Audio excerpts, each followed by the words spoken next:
қироати шоҳасари аллома бобоҷон ғафуров, тоҷикон. таърихи қадимтарин, қадим, асри миёна ва давраи нав. гуфтори 83. اثری تاجیکان شعله‌ای بود که به صحیفه‌های تاریک و فراموش گشته تاریخ ملت تاجیک روشنی انداخته، پدیده‌های خودشناسی و افتخار ملی را تکمیل داد. پرزیدنت جمهوری تاجیکستان امامعلی رحمان.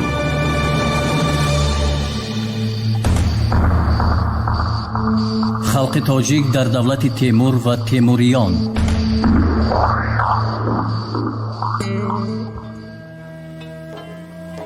اولوغبک از شاهروخ که مسلمانی متعصبی بوده، وظیفه اساسی خود را فقط در دقیقانه و عیناً رعایت نمودن تمام احکام شریعت و به این امر مجبور کردن تبعه های خود می‌دانست، از بسیار جهتها فرق می‌کرد. در شهر هرات، پایتخت دولت تیموری عهد شاهروخ، قاعده های سخت و زهد و تقوای نمونوی حکم فرما بود. در عین زمان در هرات آن وقت ادبیات بدیعی و صنعت تصویری خیلی رونق پیدا نمود. پسری شاهروخ، شاهزاده بایسونقر، کتابخانه بزرگی ساخته، بسیار خطاطان نامی، کاتبها، صحافان، مصوران و حتی متخصصان ساحه ادبیات را به اینجا جمع آورد. او در برابر کتابت متنهای قدیمه و نادر کارهای متنشناسی را هم به راه گذاشت. تهیه متن جامع شاهنامه فردوسی که در این کتابخانه با امر بایسونقر انجام یافته بود، نمونه چنین اقدامی مهم است. غیر از این به متن مذکور مقدمه مکملی نیز نوشته شد. این نسخه شاهنامه تا زمان ما رسیده است و در کتابخانه تهران محفوظ است. اما محیط سمرقند تماما دیگر بود. در اینجا حتی شیخ الاسلام بزم‌های می آراست که زنهای رقاصه شرکت می ورزیدند. روزی یکی از پیروان متعصب شریعت از او پرسید: شیخ الاسلامی بی اسلام، کدامین طریقتی دین یک جا نشستن و با هم نوشیدن مرد و زن را روا می داند؟ سرگرم علمهای دنیوی گردیدن اولوغبک، ضدیت بین او و اهل تعصب را باز هم تیز و تندتر نمود. اولین مربی اولوغبک در آوان کودکیش قصه‌گو، شاعر و دانشمندی معروف شیخ عارف آذری بود. بعدتر او استادانی دیگر نیز پیدا کرد که از بین آنها مخصوصاً قاضیزاده رومی و غیاث الدین شهرت زیادی داشتند. قاضیزاده رومی را افلاطون زمان خود می نامیدند. اولوغبک از ادبیات وقوف کامل داشت. زبانهای ترکی، تاجیکی و عربی را به خوبی می دانست و خود به ترکی و تاجیکی شعر هم می گفت. علم موسیقی را آموخته در این ساحه 5 رساله تألیف نموده است. همچنین نسبت به علم طب میل و رغبت زیادی از خود ظاهر کرده است. او در بحث و مناظره های علمی اشتراک نموده، حاضران را با ذهن خارق العاده و دانش عمیق خود در حیرت می گذاشت. با وجود آنکه او قریب در همه ساحه های علم و فن معلومات مکملی را صاحب گردیده بود، بیش از همه ریاضیات و علل خصوص علم نجوم را دوست می داشت و اکثر وقت خود را به این راه صرف می نمود. او توانست در اندک مدت معروفترین منجمان و ریاضیدانان آن زمان را به سمرقند جمع آورده، رصدخانه‌ای با اسباب‌های مکمل تجهیزانیده شده را به وجود آورد.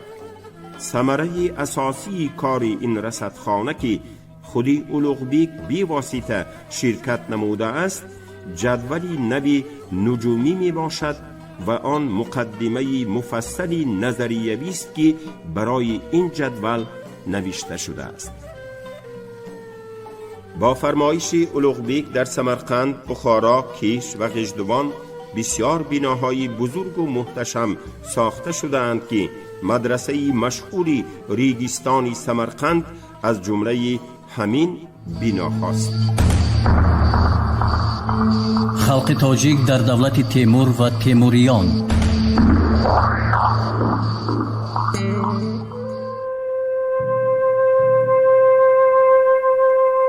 قتل اولوغبیک، نزاع‌های فئودالی. اولوغبیک پس از وفات شاهروخ 1447 مدتی چند شهر پایتختی هرات را جای استقامت خود قرار داد، ولی در همین وقت ازبکانی بادیه‌نشین به سمرقند هجوم کرده شهر را به محاصره گرفتند. بنابراین اولوغبیک مجبور شد به ماوراءالنهر بازگردد. در راه به دسته های دشمن دچار آمده از قوه عسکری تلفات زیادی داد. این باعث پس شدن اعتباری او گردید. اهالی از آن که حاکمیت مرکزی اقتداری گرفتن پیشی هجوم و غارتگری های دشمن را ندارد اظهار نارضایتی می کرد.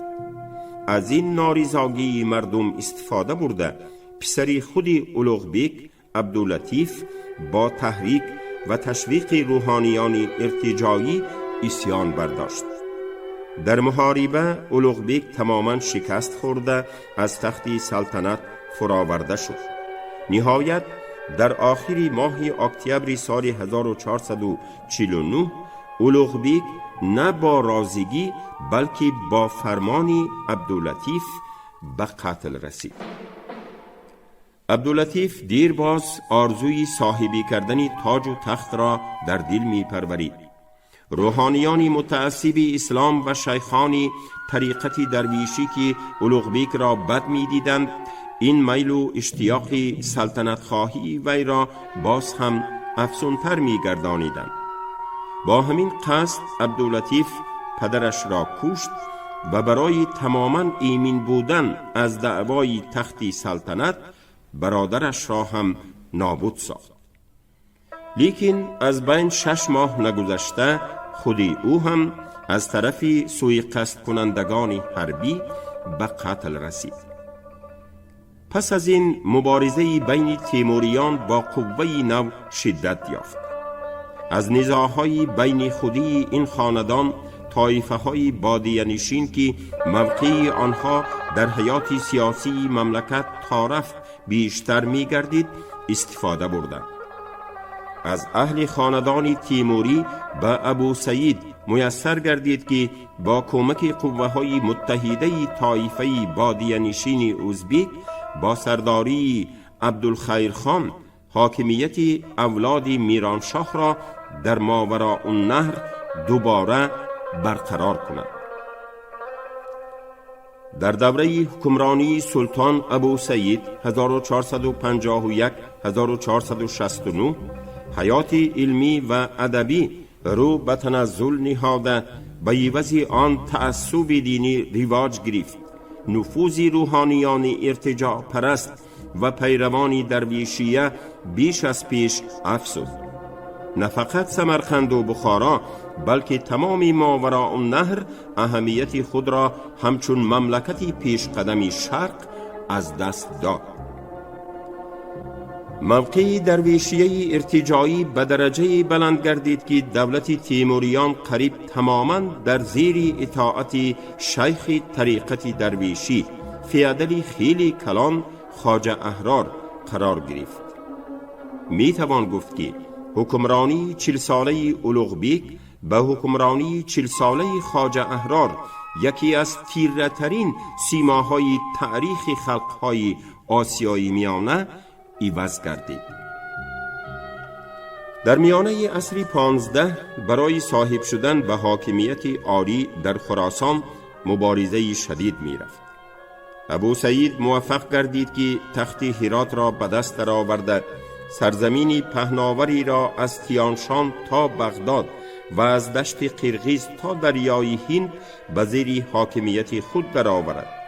اما این اتحاد اصلاً فقط در ظاهر بود، زیرا به مقابل جدایی خواهی فیادلان کلان که عملاً صاحبان کامل حقوق ناحیه و ولایت‌های تمام به شمار می رفتند، مبارزه کردن امکان نداشت. مورخ آن زمان عبدالرزاق سمرقندی درباره تا چه اندازه قوت پیدا کردن میل‌های جدایی طلبی آن وقته فیادالی خصوصاً در خراسان به طریق زیل نقل می نماید. عجیبتر از همه این که هر یک قلعه در آن جانب واقع شده ملکی یگان سرکرده حساب می یافت. ماوراءالنهر از سال 1469 به دست فرزندان سلطان ابو سعید گذشت و خراسان به اختیار اولاد عمر شیخ قرار گرفت.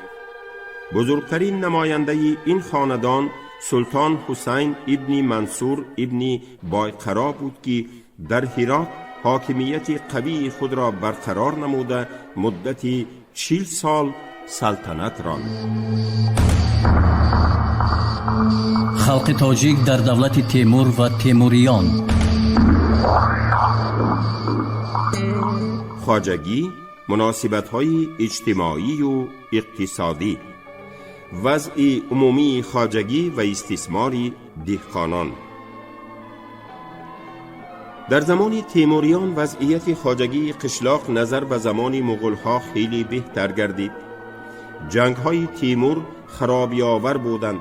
او مردمی بسیاری را نابود ساخت، خصوصا در شهر و قشلاق‌های مقابلت نشان داده وحشیگری‌های بی‌مثل و مانندی کرد. لیکن در عین زمان وی برای برقرار نمودن انشاءات‌های آبیاری ویران کرده مغول‌ها و وسیع‌تر گردانیدن میدان‌های کشت در چند از ولایت‌های مملکت بعضی تدبیرها اندیشید. سیاست مالیاتی او نیز برای وسعت و انکشاف زراعت شرایط نسبتاً مساعد فراهم آمد. تیموریان غیر از وقتهای جنگ و جدال بین خودی اساساً این سیاست مؤسس دولت خود را دوام دادند. معلوم است که تیمور در واحه مرو وادی دریای مرغاب کارهای زیاد آبیاری تشکیل نمود. او فرمود که سرکرده های حربی و شخصان عالی منصب از مرغاب کانال برارند.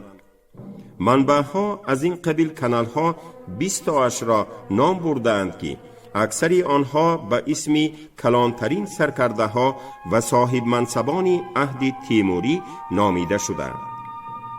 بعدتر شاهروخ در بابت برقرار نمودن سد اساسی آب که با نام سلطان بند مشهور بود، اینچنین برای تازه کردن کانال‌های لای زیر کرده چاره ها دید.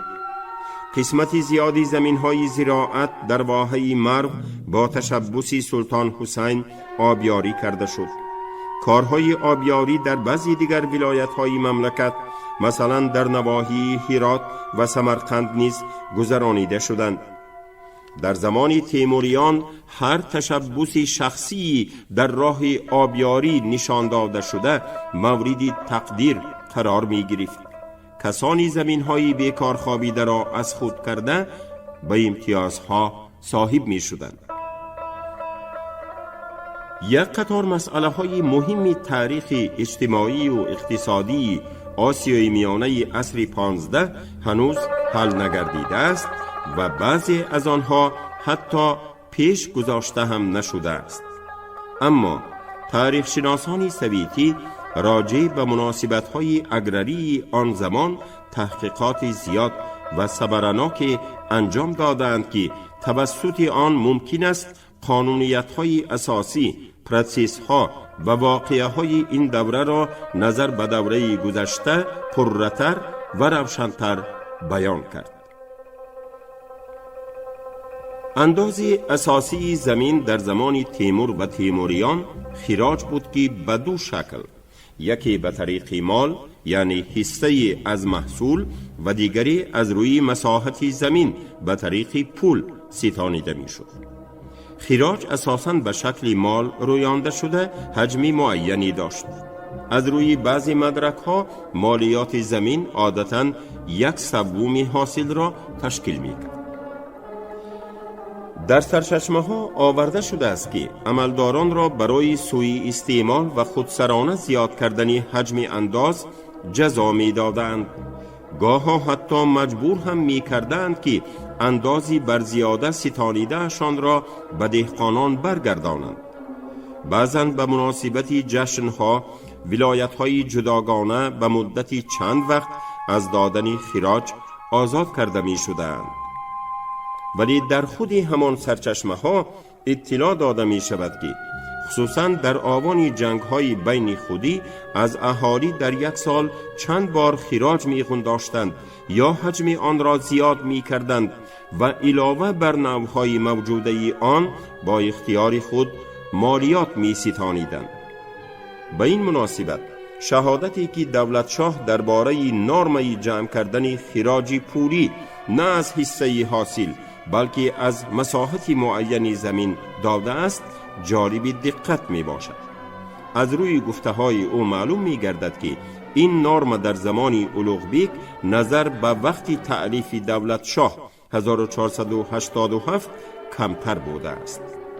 اما در خصوص تغییرات خراج مالی که چون حصه از حاصل ستانیده می شد حالا چیزی معلوم نیست. به هر حال به وقوع آمدن این تغییرات از احتمال دور نیست، زیرا تغییر نرمه خراج یقیناً به همه نوعهای آن دخل می کرد.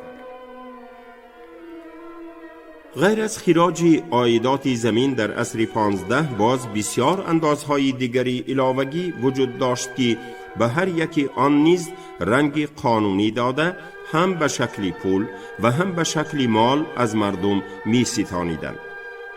چندی از همین قبیل اندازهای علاوگی محض برای تأمین معاش صاحب منصبان مقرر گردیده بود.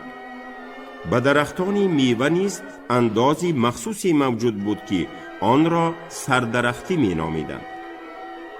اندازی سریکسی که مغول‌ها جاری کرده بودند با نام سرشمار در عصر 15 هم وجود داشت.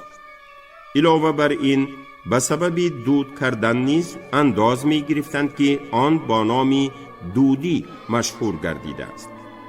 در قطار این همه باز یک چند عهده‌داری ها به ذمه اهالی گذاشته می شد که وزنین ترین آنها اندازی پاچته اولاغ. موافق آن اهالی مجبور بود که به هر یک قاصد و چاپر اسب یافته دهد و پیشکش به طریق تحفه و بخشش به شمار می رفت. چون به این نوع عهده‌داری ها حد مقرر نگردیده بود، برای سوء استعمال و جبر امکاناتی وسیع فراهم می آمد. بیهوده تیمور پیشکش را تماما بیکار نکرده بود. فقط در وقت جنگ از اهالی اندازهای علاوگی مخصوص گرفتن ممکن بود، ولی عملداران گاها این قبیل انداز را در ایام آسایشتگی نیز رویانیدنی می شدند.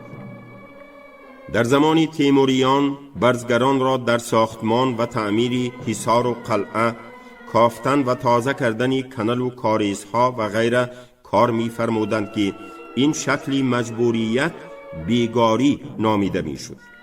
این برای اهل مهنت باری از همه وزنین بود، زیرا بجز دیگر ناگواری ها آنان را از کار اساسیشان می مانند.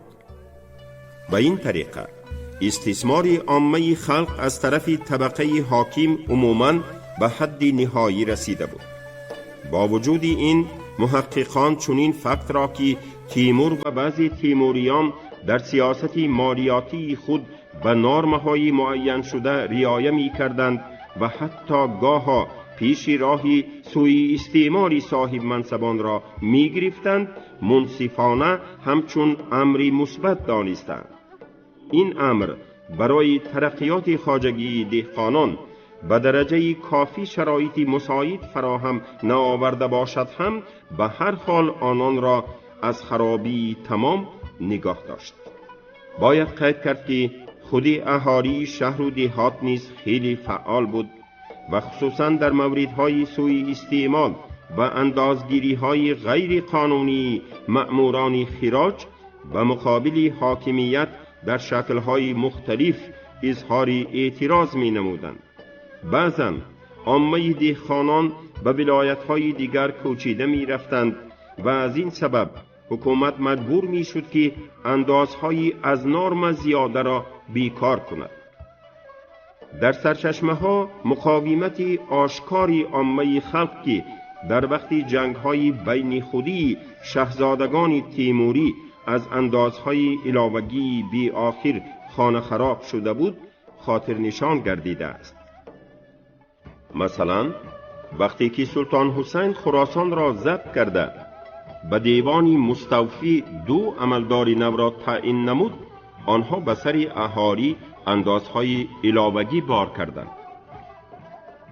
خلق هرات با چنان یک قوه اعتراض نمود که به سلطان حسین لازم آمد هم این اندازها را بیکار نماید و هم آن عملداران خودسر را از وظیفه دور سازد. حادثه بیکار کردن اندازها به مهلت‌های گوناگون باز چند بار به وقوع پیوست. مثلا به سبب آنکه اهالی مهنتکش از اندازهای زیاد و خصوصا از خودسری و سوء استعماری مأموران خراج به نهایت قشاقی رسیده بود، اندازی تأمین معاشی عسکری چندین مراتبه بیکار کرده شد.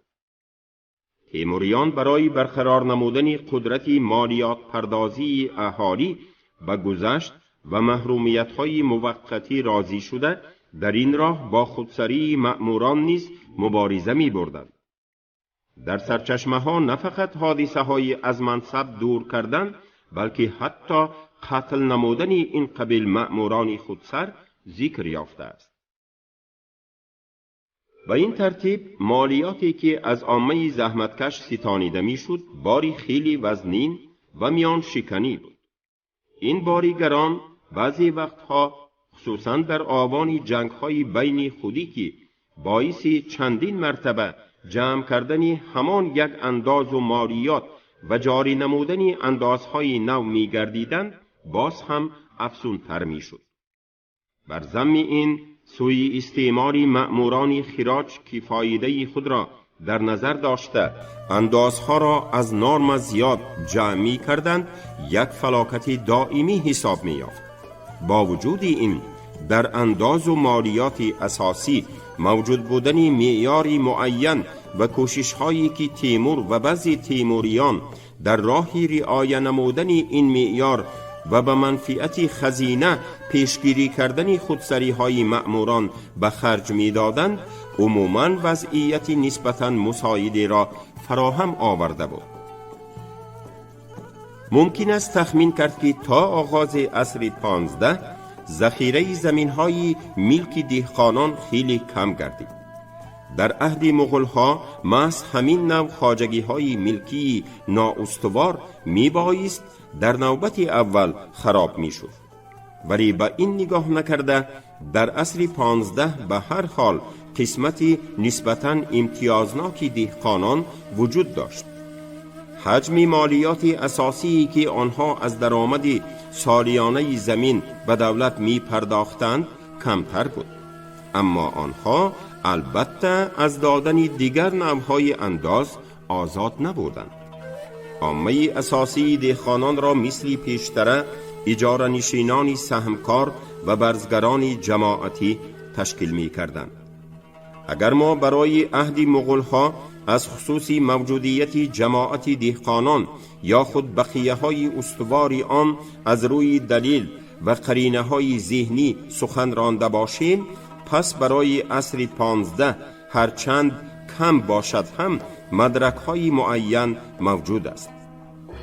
دویداویچ از روی مدرک‌های عصر 16 مقرر نمود که یکی از علامت‌های غیر مستقیم موجودیت جماعت‌ها یا خود بازمانده‌های یقینی آنها تقسیم نشوندگی زمین دیهات قریه‌ها می باشد. هنگام خرید و فروش و یا به وقف بخشیدن قطعه‌های جداگانه را از منطقه عمومی زمین جدا نمی کردند.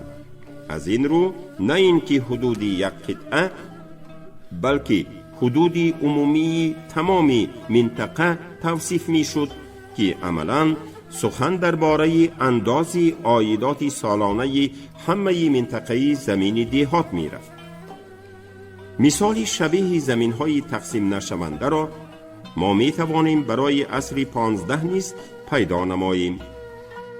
چنانچه بر طبق وقفنامه سال 1470 قریه جایز به وقف داده شده، ولی از این بخشش از 24 یک حصه تناب زمین ناتقسیم اخراج گردیده. موافق وقفنامه دور تیمور 3/1 ناتقسیم دهه ریفان و 4/1 ناتقسیم دهه نیته ولایت سمرقند به وقف بخشیده شده بود. در عین زمان برخلاف این نیمه دهه تقسیم شده نیز ذکر گردیده، حدود این نیمه به طور جداگانه توصیف می یابد. در خود همین وقفنامه دور تیمور باز یک نوع زمین که به زراعت جماعتی مربوط است ذکر گردیده است. این تاگزاری است که در اختیار دیه بوده زمین جمعیتی معین نامیده می شد. مضمون و ماهیت کنکریت زمینداری جماعتی در این مرحله هنوز معلوم نیست. فقط همین روشن است که همه اعضای جماعت نسبت به زمین آن حقوقی برابر داشتند و از این رو هنگام خرید و فروش، بخشش و وقف و غیره یگان قطعه آن را جدا کردن ممکن نبود. حتی به تاگزار هم حقوقی عمومی وجود داشت. البته شدگار و کشت و پرورش زراعت به طور جداگانه صورت می گرفت. یعنی هر یک عضو جماعت در این کار حصه خود را می گذاشت، ولی در بین اعضای جماعت با حدود معین جدا شدن قطعه زمین معلوم نیست. بی شبهه این زمین ها به جماعت به طور ابدی تعلق داشتند که این امر واقعی امتیاز دهقان جماعتی را نسبت به دهقان اجاره نشین نشان می دهد. این هم قابل قید است که دهقان جماعتی از روی مدرک‌های موجوده عایدات زمین را نه فقط به دولت بلکه به صاحبان وقف و شخصان جداگانه زمیندار نیز می پرداختند. به طور دیگر گوییم آن وقت زمینداری جماعتی به کاتگوری‌های گوناگون زمین‌های دولتی، وقف و ملک‌های فئودالی دخل می‌کرد. بنابراین دهقان جماعتی را فقط به زمین‌های دولتی علاقمند کردن نادرست است. قسم زیادی دهقانان را اجاره نشینان سهمکار تشکیل می‌دادند. در وقفنامه ها تاکید شده است که مهلت اجاره نباید از 3 سال گذرد. ضرورت عوض کردن زمین اجاره باعث بیش از پیش افزودن فایده زمینداران اجاره گذار گردیده بود.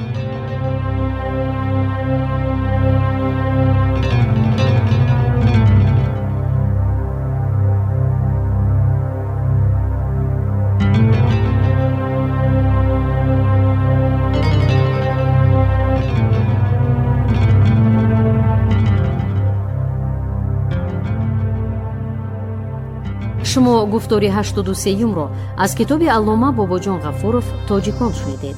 عبدالرشید خوجم خلافخان، کارگردان شیرعلی نغزلی.